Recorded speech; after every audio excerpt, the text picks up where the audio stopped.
Alice Oseman, the author behind Heartstopper, the graphic series, and the hit Netflix show.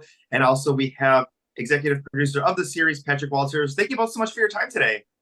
Thanks for having us. Yeah. This is an exciting time. Season 3 recently dropped. We have the 5th volume in the graphic series. Alice, I want to go ahead and start with you.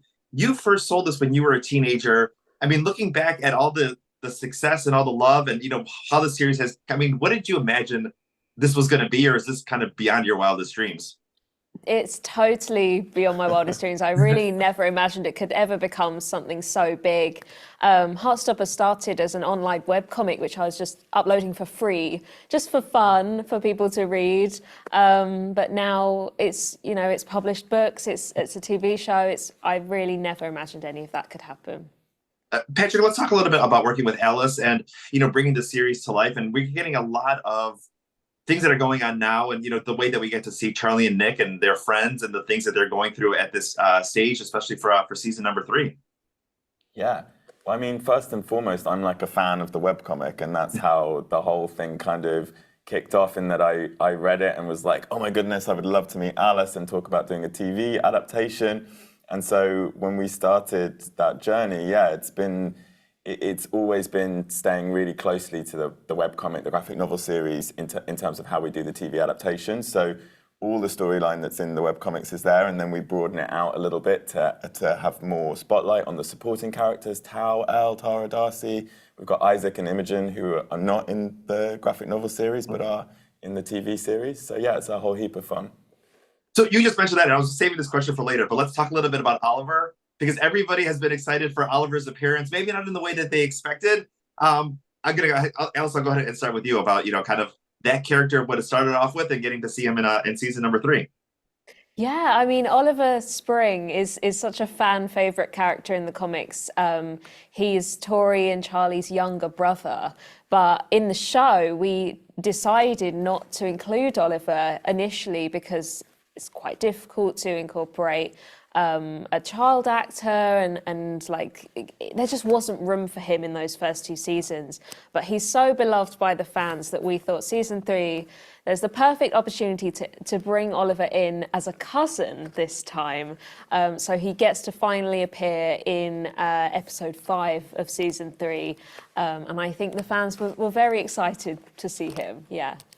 Patrick, what was your social media like? And, especially, I know you've done a couple of screenings out when people got to see that Oliver was part of the season, or that there was buzz that there was going to be. I mean, tell me a little bit about, some of that love that you got.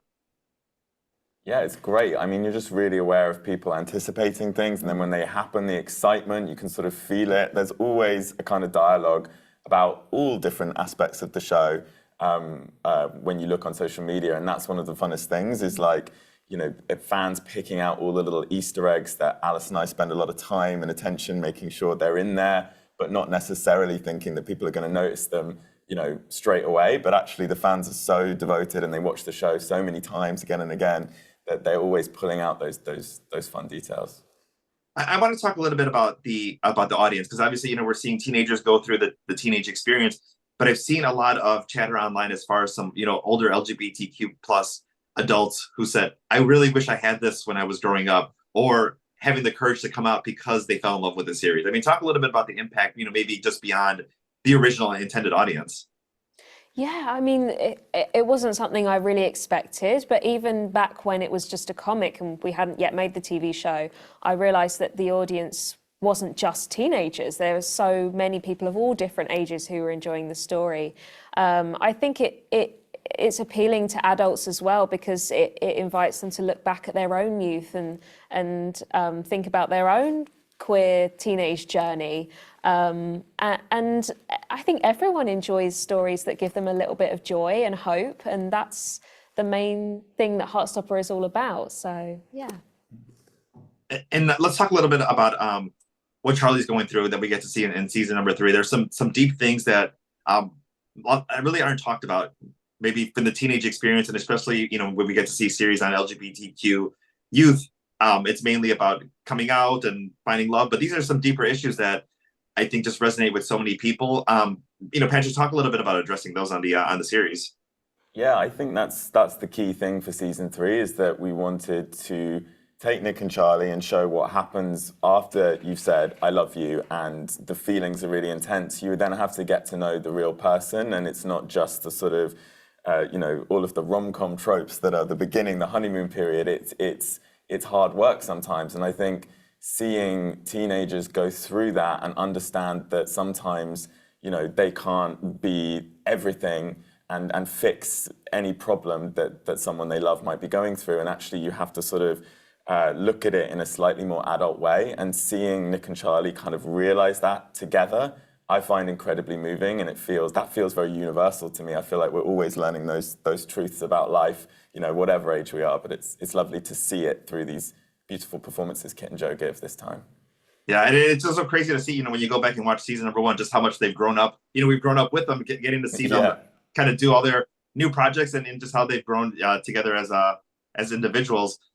Alice, let's talk a little bit about the graphic novel, volume number 5. We're also getting a volume surprise number 6, as well too. Talk a little bit about what's in this and what we can expect in the next one.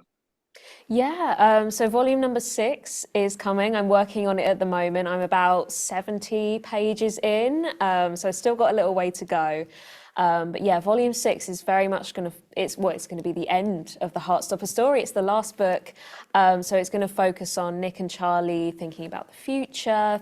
Their school life together is coming to an end. Nick is going to be going off to university sometime soon, and they have to think about what their lives are going to be like after they're not able to hang out every single day at school. So yeah, it's very exciting. It's bittersweet to be coming towards the end, but I feel like it's time, and I think it's going to be a really beautiful ending to the story that hopefully the fans are going to really love. Did you think about that when you started writing, as far as number 1, like I want it to be 6 parts, or this is how it's going to begin, and this is where I want it to end, or was this kind of a natural point once you started to get to this number 5? I mean, I always knew where exactly we would end the story. I don't think I imagined it would be 6 whole books. I remember when I started, I thought, maybe Heartstopper will take me like 2 years to finish. It's now been 8 years. So yeah, it's become something so much bigger than I imagined. But even now, 8 years later, I still absolutely love making Heartstopper. We're not going to let you stop at number 6. We got to find some kind of a way for reincarnation or something. Yes. Yeah. Well, thank you both so much for your time today. Alice and Patrick, go ahead and catch season number 3 of Heartstopper now on Netflix. Thank you. Thank you.